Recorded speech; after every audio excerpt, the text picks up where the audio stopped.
Rip the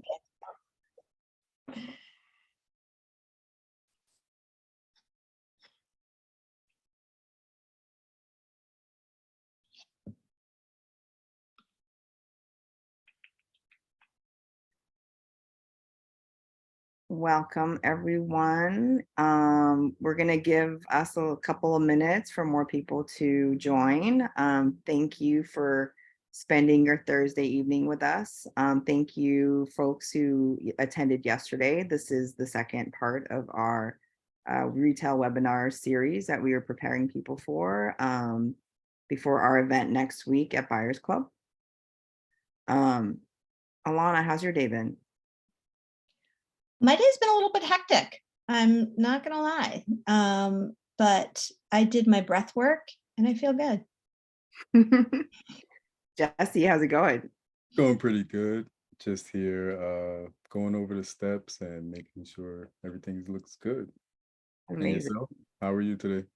Oh, we're preparing for Buyers Club, so it's like the week before the event where like I have learned ADHD and I'm trying to get all of the deadlines sorted for our printers, and I'm excited to see everyone next week. If there's anyone on the call right now who is a card licensee, we did get a coach bus, a really nice one, sponsored to bring folks up from the city. So if any folks are interested in you know, I'm like attending, sitting. If anybody's interested in getting a ride up there with some of our team members as well as other card folks, hit me up, lulu@ontherevel.com, and we'll get you sorted out. That's gonna be one fun bus ride. Yeah, our head of community, Peter, is going to be on there, and I think Jason's going to be joining as well. So we're pretty stoked. I'd love to join. I think you're going to be up there with your family, right? Because Yeah, I have a lot of family in Hudson. you got a family up there, so we'd love to have you on the bus, though. I'm gonna think about tagging along. Okay, that'd be awesome. So 6:03, I think we should start. Welcome everyone. My name is Lulu. I am the co-founder of On the Revel, and we've been hosting cannabis education, community trade events now in New York since 2016. We, along with Canny, Canny's been very instrumental as a partner for us in terms of just making sure that small and medium-sized businesses and operators have opportunity to join this industry. In this call with me is Alana, chair of the Canny Retail Committee, and also Jesse Roberson from Housing Works Cannabis.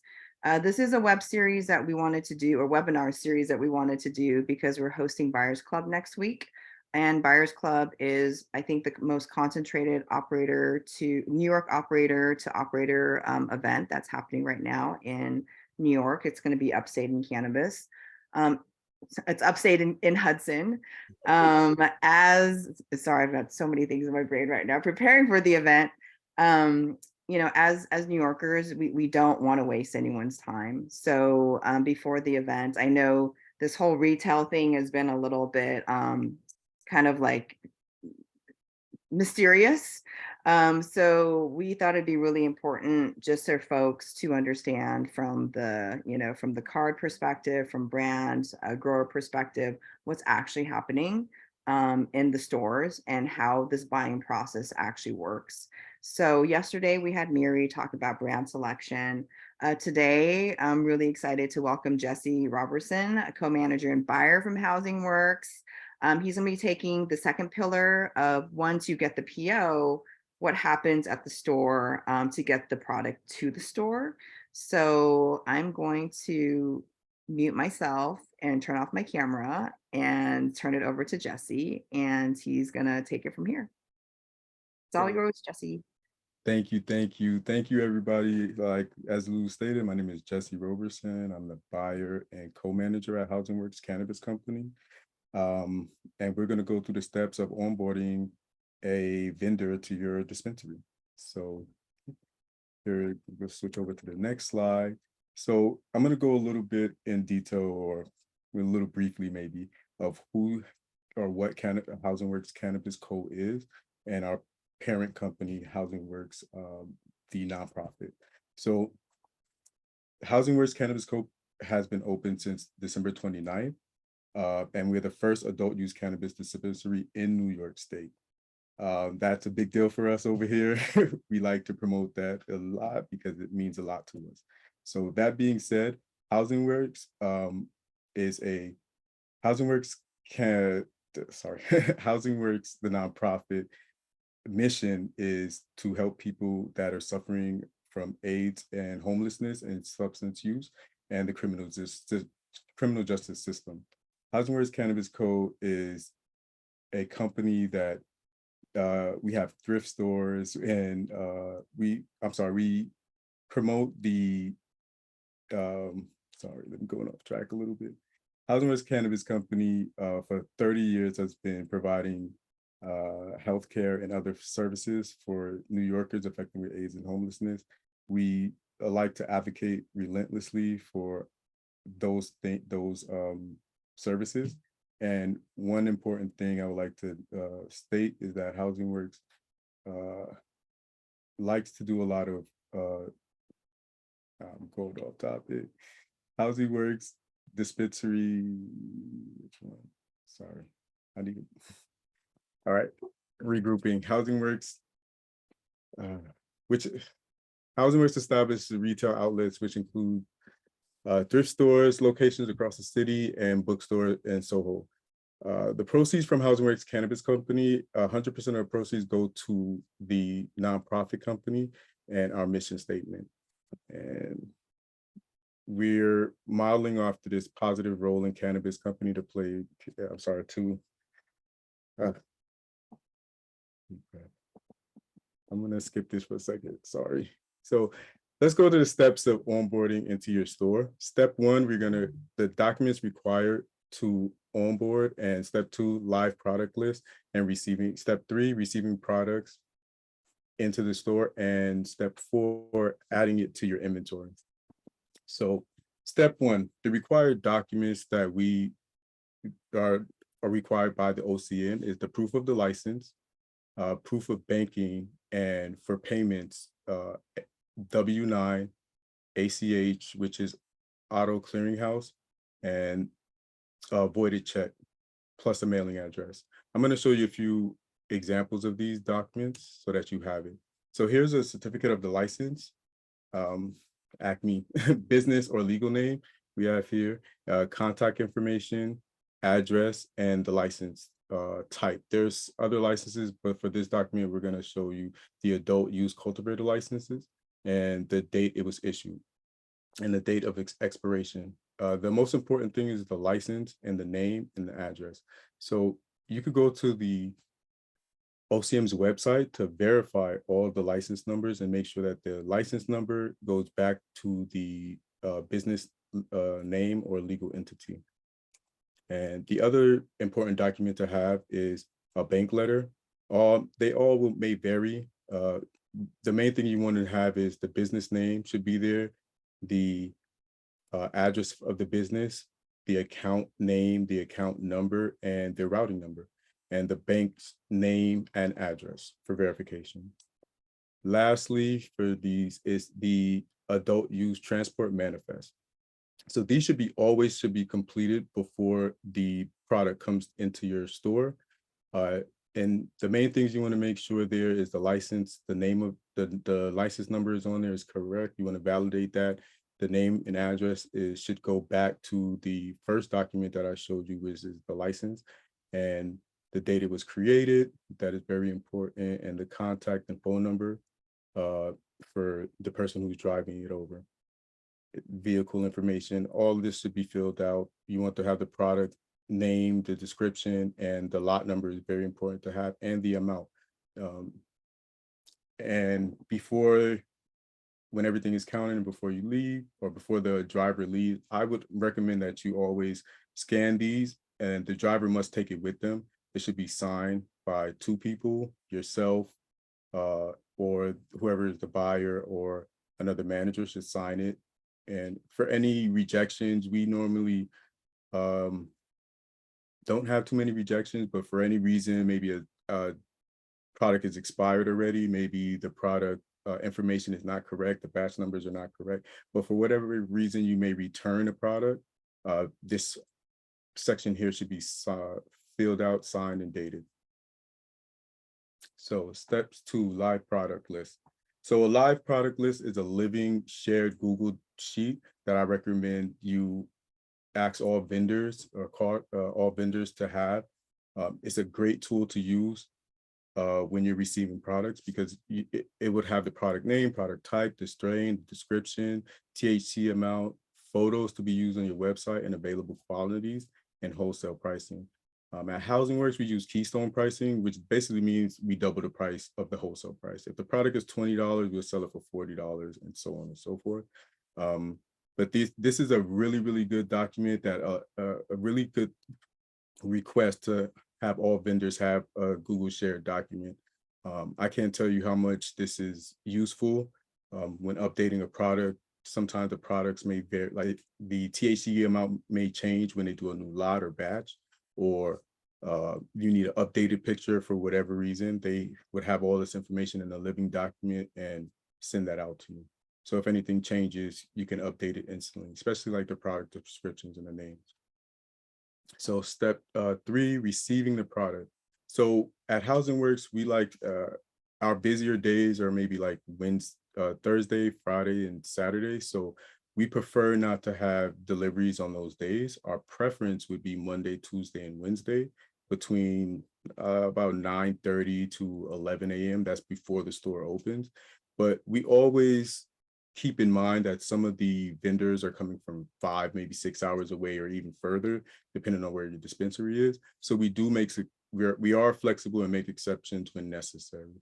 Product counting. So with the product counting, I always recommend have two managers or 2 people counting to double check each other and make sure, you know, it's a lot of products. Sometimes it's 200, 300 individual items. And we would like, you know, sometimes the count could be a little bit off. So you just have somebody double counting. What I always ask for the vendors to do is group the products by 5s or 10s, depending on what they are. They can rubber band them, they could individually pack them, but by 5s and 10s, that makes it easier for counting.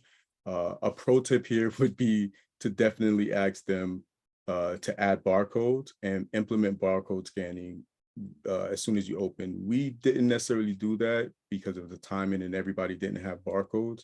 But you know, when we reopen, we'll do it. But I recommend always having barcodes. You can print them out depending on what kind of POS system that you're using.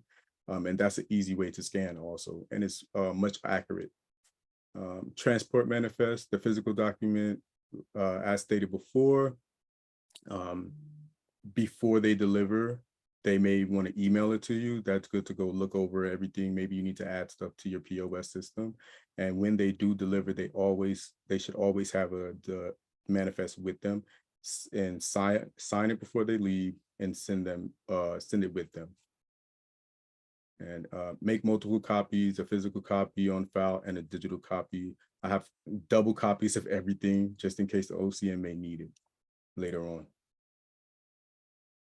Okay, so adding product to your system. This can be a little tricky depending on what system you have. At Housing Works, we have Blaze. A lot of the people, they may be using Dutchie. So it's a little bit different, but it's the same concept. Because we have Blaze, we have what do you call that? We have a PO system embedded into Blaze, which is a product order sheet. And so what we ask from the vendors is to send over the product description or that Google sheet that before the product is delivered, so that we can upload this all into our POS system, right? And with Dutchie, I think they do that pretty much afterwards. After they receive the product, they update the inventory quantity and add it into their POS. And don't forget, when you for your website, make sure the pictures are displayed correctly, the THC amounts are displayed correctly, and all product descriptions are added before you add the quantity to your system. Because in our system with Blaze, once we add the quantity, it goes straight into, once we accept the PO into our system, it goes straight onto our website and straight into our inventory. The main thing I like about Blaze and our PO system is that once it's created and send it out to the vendor, if any changes are made, let's say when we're doing count, we notice that it may be 10 over a particular item or 10 below, we can literally edit that on the fly and then resend that PO to the vendor, and everything is said and done, and then we put it into the system. But selecting the POS system, the main thing, just ask for a demo first. Everybody is different. Your capabilities are different. So ask for a PO first, and please understand the terms and agreements of the PO system before you sign any contracts. And key takeaways that I would like to add, people might steer you towards an extravagant build out, and that's maybe not necessary, but just get your doors open as soon as possible. The big guys are coming in soon in December, and you want to make sure your store is open. That's the main important thing. Use your funds wisely, build out, you can build out as you grow, and you're still learning. This is a new industry for all of us. And the thing that we did is we had about a couple of weeks to get ready, and we're still in the pop-up phase now, but it's an active pop-up. It's working. It will get better over time when we do our full build out. But at the end of the day, we got the doors open because that was the most important thing. And making sure you look at this industry. And also another thing is make sure you look at this as a retail industry and not necessarily specifically a cannabis store. Just be open-minded to people that's coming into your store, and don't try to sell to a specific type of demographic, because everybody loves cannabis. I can tell you day after day, 21 to 99 are walking through this store, and it's different type of people, different ages, race, and everything that come and buy cannabis. So be open-minded when it comes to your build out. Be very open to any different type of concepts. And also remember, it's retail. It's retail. And so Housing Works wants to support. Housing Works is open a support program. We know card operations will need support, and Housing Works is actively building out a program. And if you want to learn more about it, please reach out to Greg Worshing, the VP of Business Development, and here's his email below. And my name is Jesse Roberson, co-manager and buyer. Here's my email address if you have any information or need to contact. Here it is. Thank you.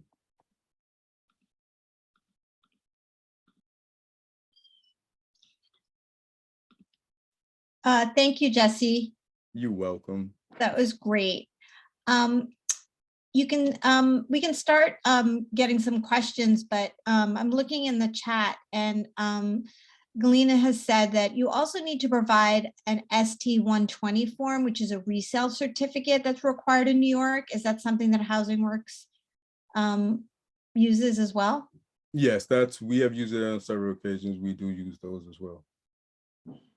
Okay, great. So I think that's definitely part of the paperwork plan. I can say one thing. Yeah. Thank you, Jesse, for putting you in the hot seat. I just want to let everybody know that, like, I very much was like, Jesse, you have to come out. You have to come out behind and come to the front of the house. So I think this was your first presentation. Yes. So thank you for taking the hot seat and getting all of this together. The hot seat is really hot today. It is hot today. But hopefully I made up at the end. I apologize. The pressure is on today, okay? Yeah, so I think if anybody has, more clarifying questions, I think just ask them, because I know I actually have a question, Jesse, real quick. So you talked a little bit about the manifest and how sometimes the numbers don't match up. do you find that there's a lot of times where somebody will drop off, you've ordered, your PO is for 100 units and they give you 105 and they're like, oh, just keep the 5. Yeah, we just update the PO, the original one to now 105. I really normally when it's a small discrepancy, I jokingly like to say that, people who probably smoke are trying to count. So this discrepancy is probably, so that's why we're here double counting and double checking everything. And I've seen it where it's, 5 or 10 over or 5 or 10 under. So we know like the vendors are not trying to, cut us short or anything like that. It's just, we're human, we're all human, and we're trying to count a lot of things at one time. So if it's just under or over, I still accept it. I update the PO immediately and put it into the system. Gotcha. The only exceptions if it's like 100 over, which happened before, and it's a product that maybe is not selling too well, then I would, send them back with that. Gotcha. You know what we have on our team? We actually have a team member that doesn't smoke weed because like one, it's always awesome to like get their opinion when we're planning on something. And it's also awesome to have them be the counter. So. Exactly. I tell a lot of vendors like, because they're like, oh, we're all out in the woods and it's hard to find people. Get little old ladies, man. Like they For probably, sure. they need jobs. A lot of people need jobs, and counting stuff is probably easy for them. We had a couple of questions about there's a question. Oh yeah, sorry, go ahead, Lulu. No, sorry, go ahead.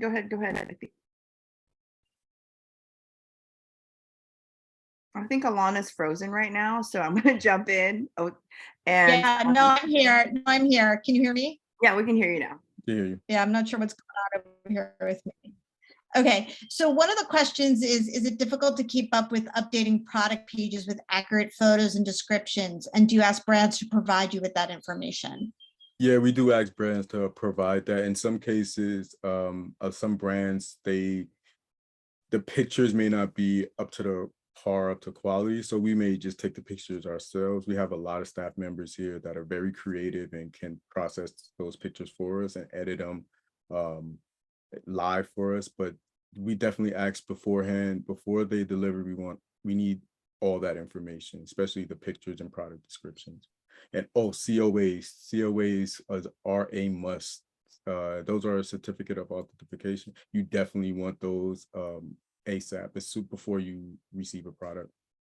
So you get the certificate of analysis, the COA, in the beginning of the process. Like when do you ask? Yeah, sorry, that would have been on the first webinar. The first one, yeah. Okay, awesome. And I know that somebody wants to go back to the flow chart on the first slide. Talking about systemic challenges. What sort of systemic challenges do you foresee impacting all retail operations across the board?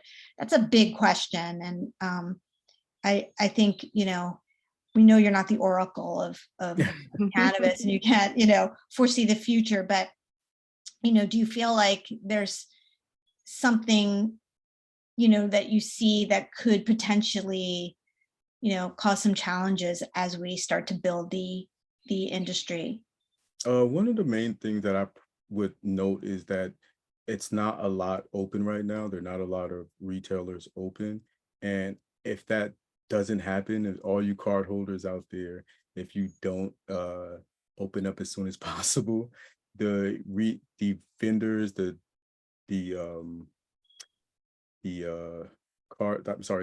vendors who have the product, the farmers, they're not going to have enough outlets to sell their product, and they can go belly up sooner than later if we don't all open up and be able to sell their product and carry their product. Nice.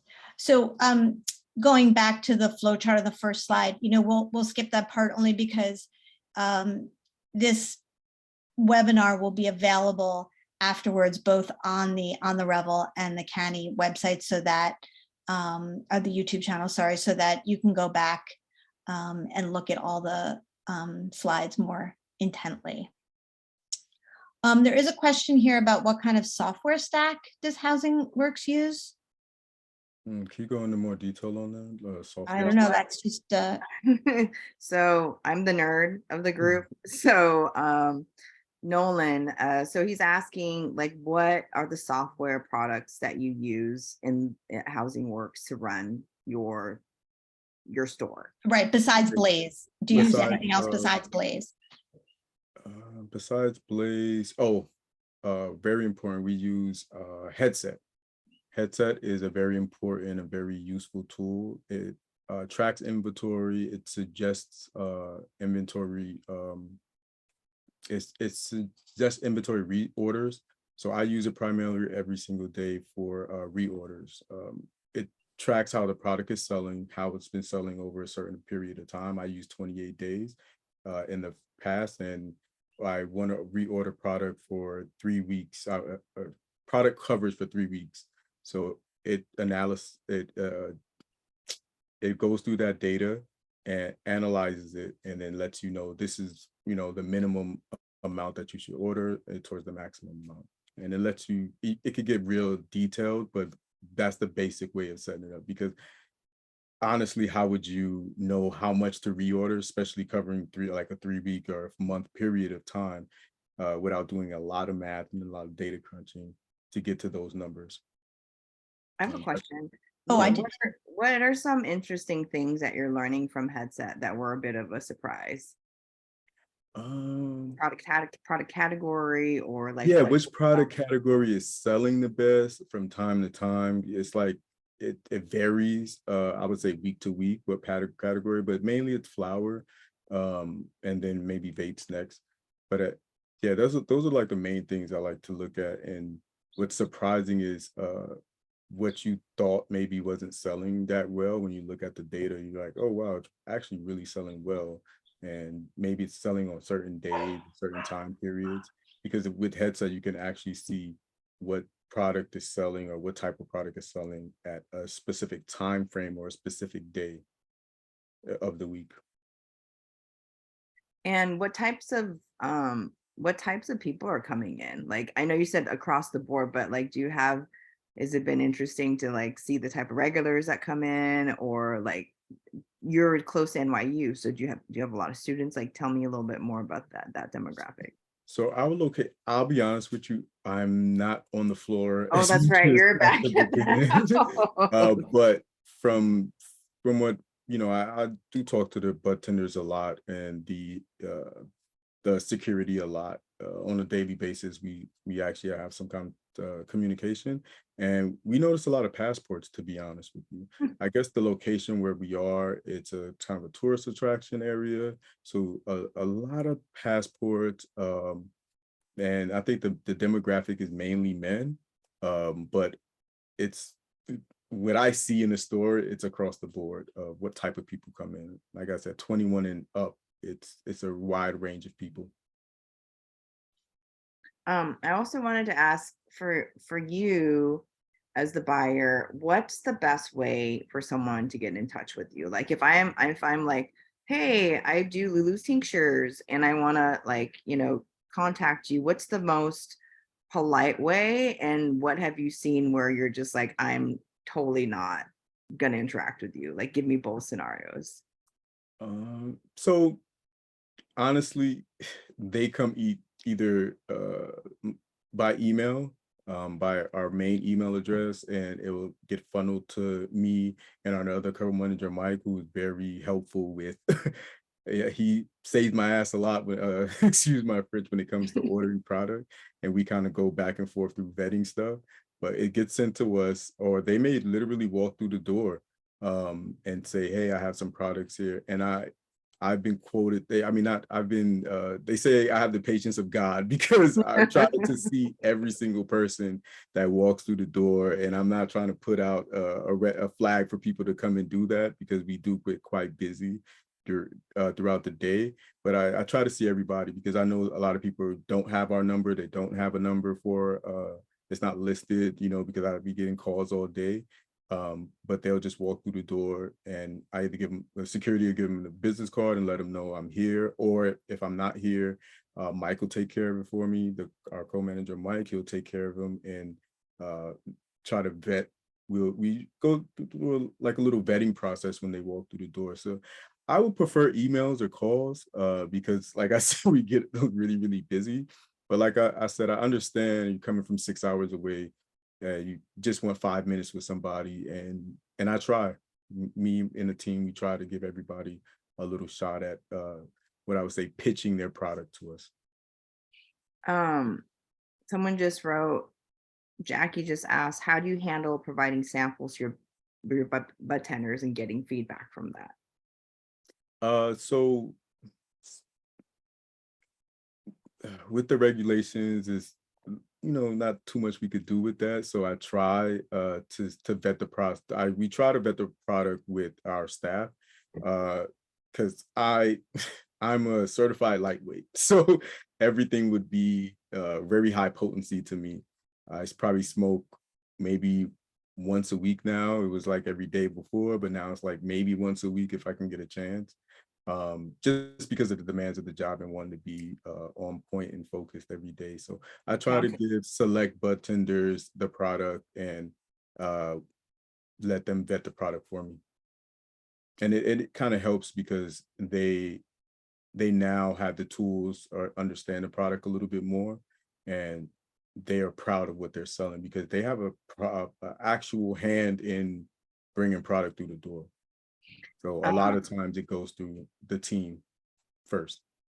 and how, like, what's that process like? Like, someone just asked, what is the vetting like? Do you have, is it, and I want to know too, like, showing behind the scenes, does everybody huddle together and do like a tasting, or is it like, Well, what's I suggest heavily consume offsite, on your day off. Um and that's what I do. I try to suggest that, hey, listen, I can't stop anybody, but try to consume on your day off, not on your break, your lunch break, or anything like that. And then just give me a quick blurb, email, right? Come in personally and just tell me how the product is and what do you think about it. and then is there like a raise of hands, and if it's unanimous, then it's on the shelves? Well, I could say basically something like that because at this point, everybody's like a snob now. Like we're like everybody, critiques have a high critique of all the products now. So I kind of take it as now. I kind of take it as, is it smokable or not? And then if I use that, and then in the middle we find out where, because there's other lightweights like me, and they say, hey, it was really, really good, or really didn't feel anything. Or some people may just say, hey, this didn't smoke. I have a lot of people that not a lot, but there was times where a product came in and like it hurt my chest. More than one person would say it hurt my chest smoking it, and or it didn't burn properly, or I found seeds in it. So, and I'll go back to the vendor and let them know and try to be honest because uh I don't want to tell them, the product was crappy or anything like that, but just be honest and open, like, hey, we went through the vetting process and I didn't get a unanimous, we like it. Or if I get a unanimous, we like it, then I can at least bring it into a store and then we talk about pricing later. You're speaking my love language because I'm UX, and I'm like, it's always about feedback. Tell me more. How can we do better? So, I have a um, quick question. Mhm. yeah. Can you talk to me or explain a little bit and describe the sort of um, what it was like between December and now, from when you first opened the door to, you sitting in front of us sharing your expertise. Mhm. So, what was it like? Was it pure chaos and craziness and just like rush to get stuff on the shelves, and there were like 3 brands and that was it, to all of a sudden, the shelves are both, bulging? Like, how do you deal with that sort of ramp up and change that happens so quickly in a retail environment that is unusual because lots of retailers don't change that quickly or don't have, vetting products every week or every day, or, it's So a very unusual pace. I would definitely add that to the strengths of Housing Works as a company, or as uh they we are used to pivoting. So everybody in the company is just so used to pivoting. So the easy answer to that question is relying heavily on the team, because I couldn't do this without the team. I'm talking about from our store manager, Sasha, co-manager, Mike, Hassel, and Britt and Amanda, our assistant managers, all down to the bud tenders, back of house staff. Like, we literally started from the ground. You know, we didn't have a lot of amenities that were required at the beginning. And it was just about constantly leveling up and building the team. We got stronger and stronger and stronger to the point now where, you know, we still go through a little growing pain because it's only 6 months in.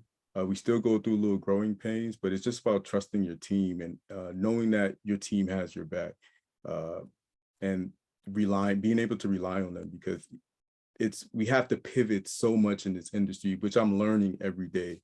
And a lot of our teammates, they have that history, they have the experience working with cannabis, and a lot of times I have to like really lean on them and rely on their experience just to get us through a change and a shift. But if it wasn't for them, it's like I don't know how we get this far, and the expertise that Housing Works has just to be able to pivot this. This is almost nothing for Housing Works as an organization. Our larger parent organization, Housing Works, we just pivot, being able to pivot left and right. Whatever comes at me or comes at us, we're just able to switch and keep moving.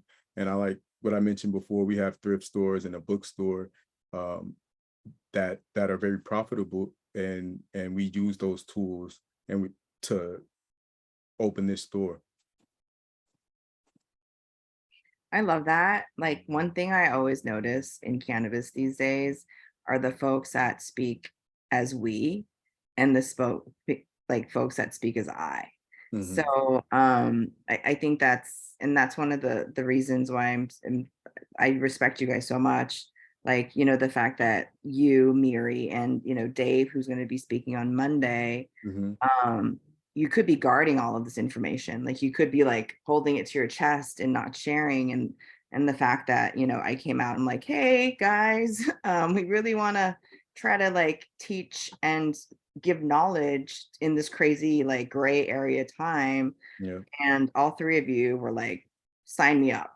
Yeah. And, you know, like our ragtag, me trying to get everything and getting you guys all together, and, you know, Canny coming through and just like, we got you, we'll do all the logistics. It's been a really beautiful experience. And you know, our Jason from my team has been, you know, working with you guys in support for other initiatives. And like, I love the fact that at this moment in New York, we're all looking out for one another, trying to maneuver together. And I just, you know, I hope it lasts a little bit longer.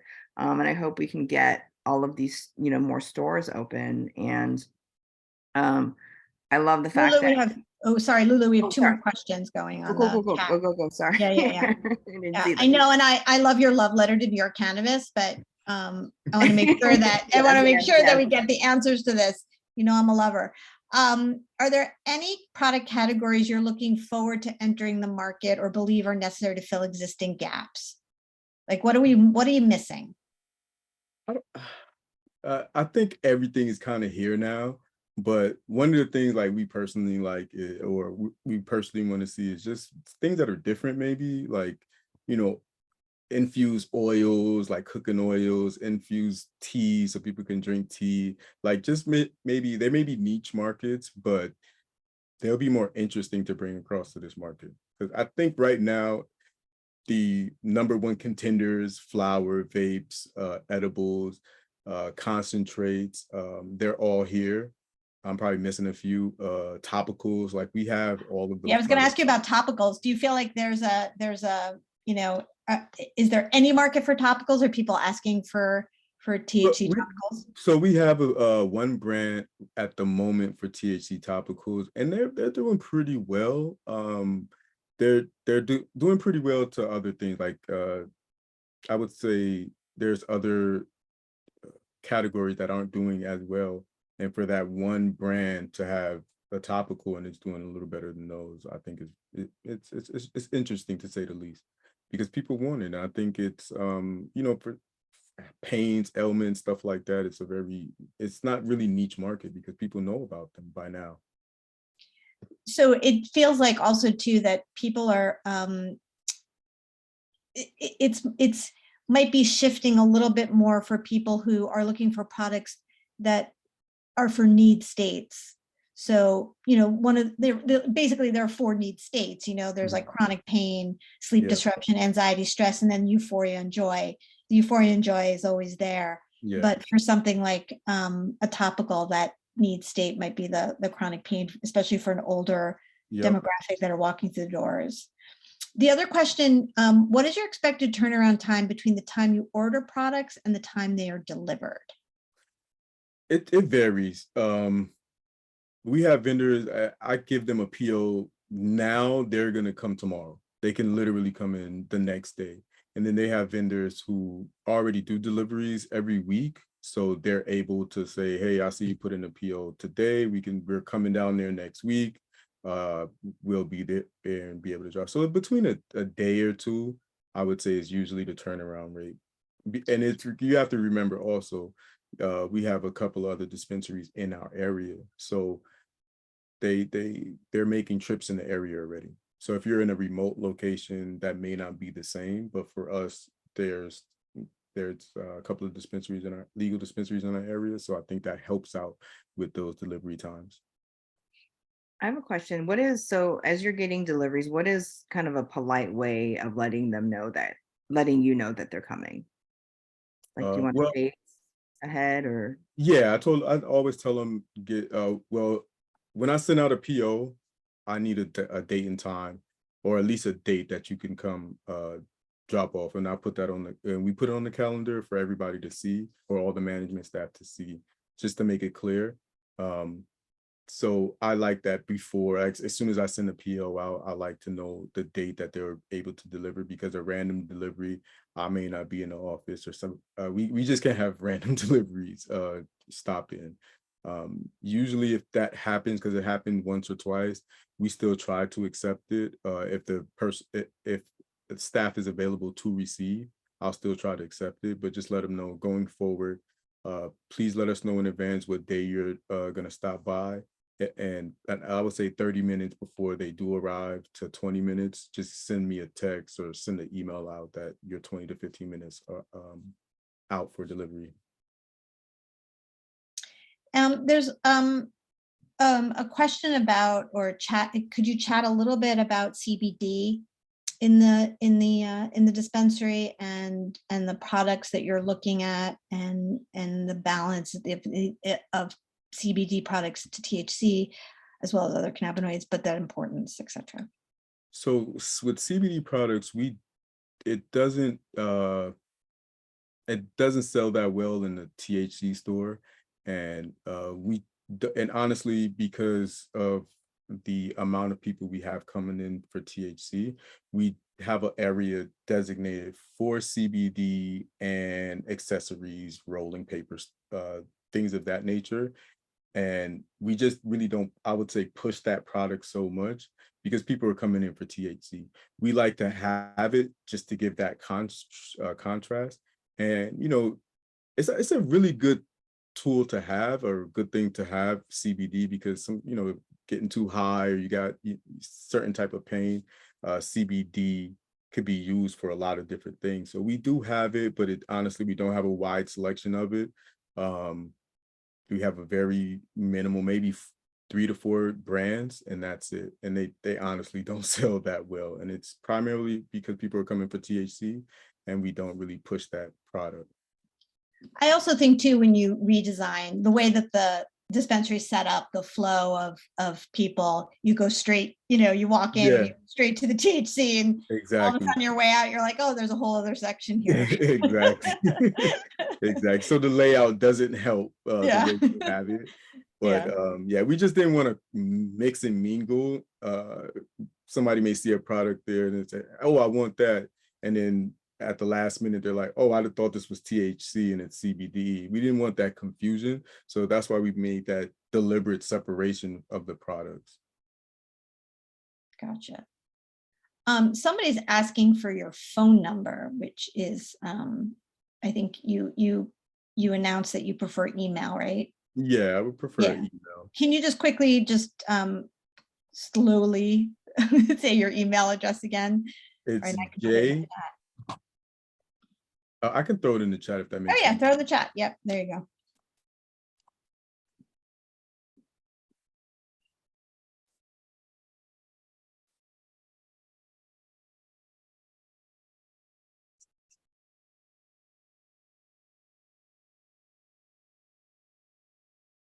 Here we go.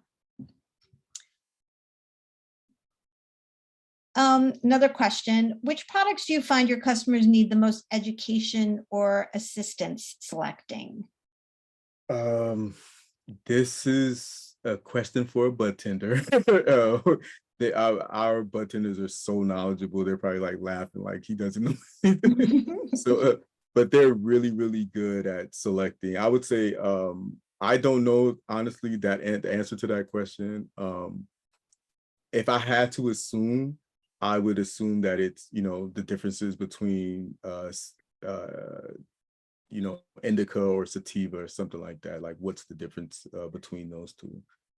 And it's probably flower.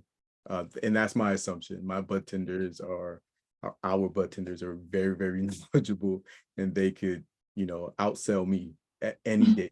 I'm telling you, I'm not a salesman. They can sell their butts off.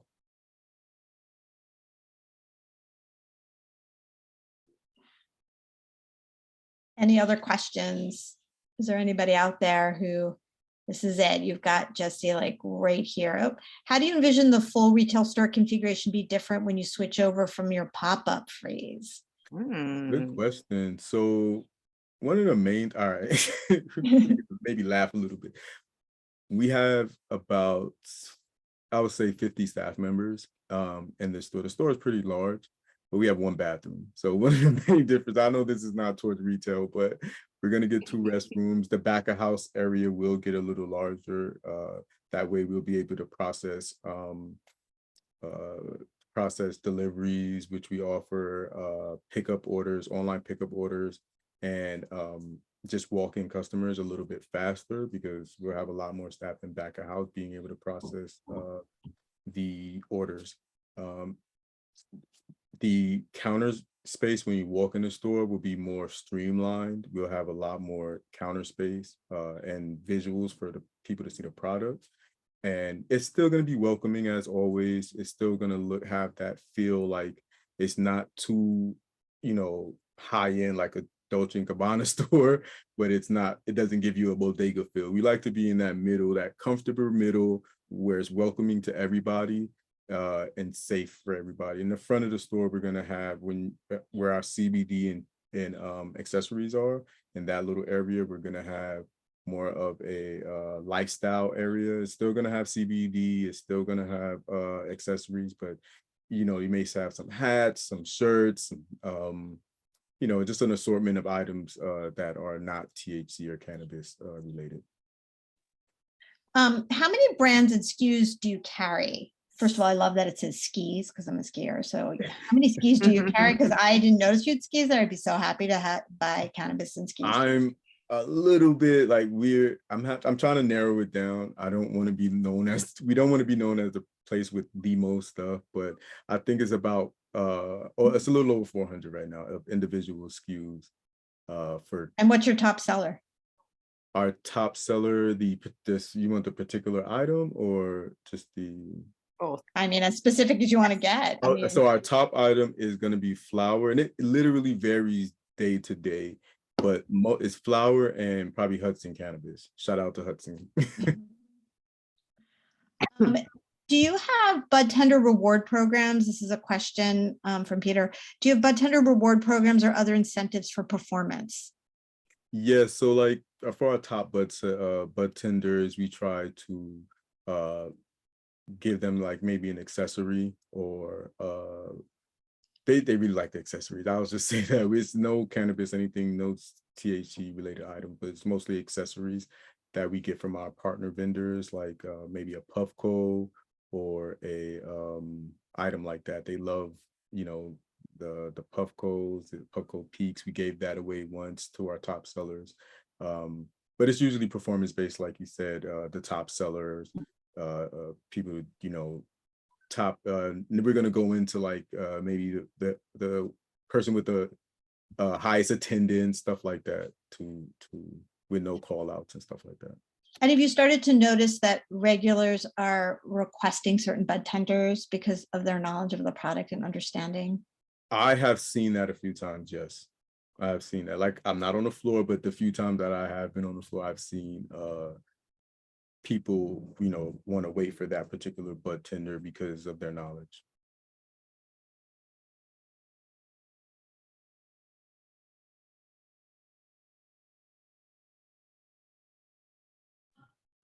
Anybody else? Any other questions in our last few moments together? I know that Jesse's generously given out his email address if you want to follow up. You're going to get all these emails. We're 20 minutes out. We're 20 minutes out. We're 20 minutes out.